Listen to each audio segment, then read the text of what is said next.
Welcome everyone, my name is Darkness Games and this is my review of Terminator Resistance. I played through the whole game before I'm reviewing a game, with no expectations to give each game a fair score in my opinion. From the start of this game, you know it's going to be just as the movies are. Suspense filled and very much killer robots. But this time, you are doing the killing. From the beginning, I would say that it clearly shows a good first-person shooter type, but with the story of the Terminator series, the first thing I noticed without even it coming up in my chat while I was streaming was the music. It's just as good as the movies. I loved every time you got into a fight with a T-800, you hear the iconic music, making you start to panic.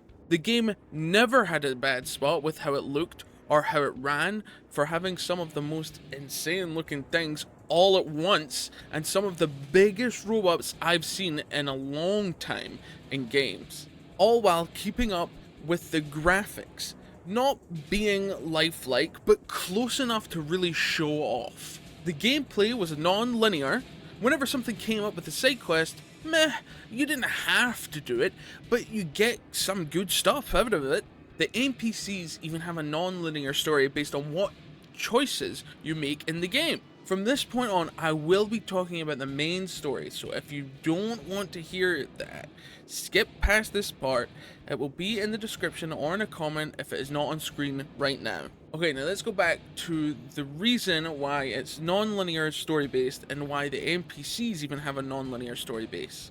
The choices of making them angry at you, or even trust you, will in turn make them possible to save. And when I say save, yes, you will see them die later on if you don't gain their trust. This is a nice but small thing to do for the player, but even with being nice, you have to be bad sometimes. Telling someone needs to be kicked out so that they can leave the bunker that is about to be attacked doesn't seem very nice, but you save the person's life if you do that, only if he trusts you enough to tell you that he doesn't know what he's doing. But moving past the gameplay, the story. I think I liked this the most about the game because it wasn't a movie made into a game, it was them following a different person that comes into contact with the main characters of the Terminator series. Like John Connor, and if you buy the DLC, Kyle Reese. But the best part of this is the future. You aren't confined with the past limiting you with what you can do to kill a T-800 or even something way bigger. Pushing it into a category that only Halo has done for me at least. Instead of being the Master Chief, you're an ODST soldier, feeling like that guy in a war that just doesn't seem to die. The twist for the game, wow, there was many times where I had thought I called it out.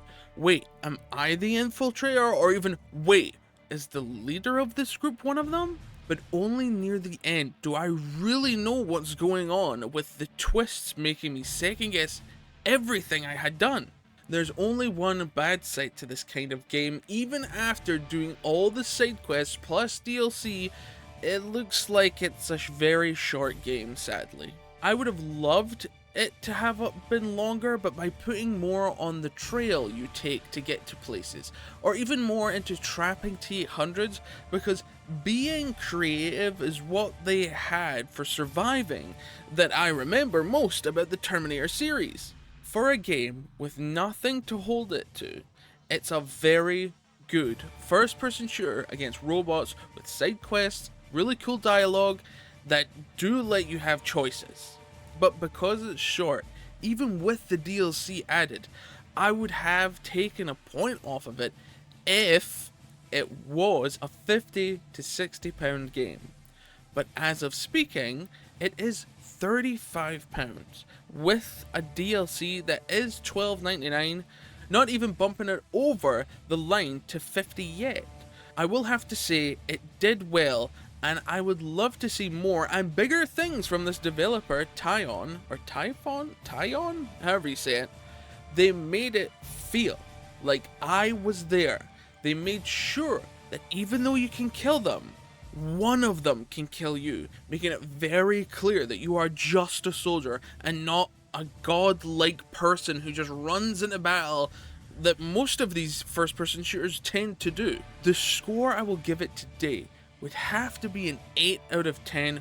The only reason I say this is because I feel like the DLC should have been part of the game already, and it seems like they could have made it better, but hadn't. Thank you all for being awesome. Thank you everyone who left a like, comment, subscribed, and all that fun stuff. I hope to catch you all next time, but until then, keep being awesome.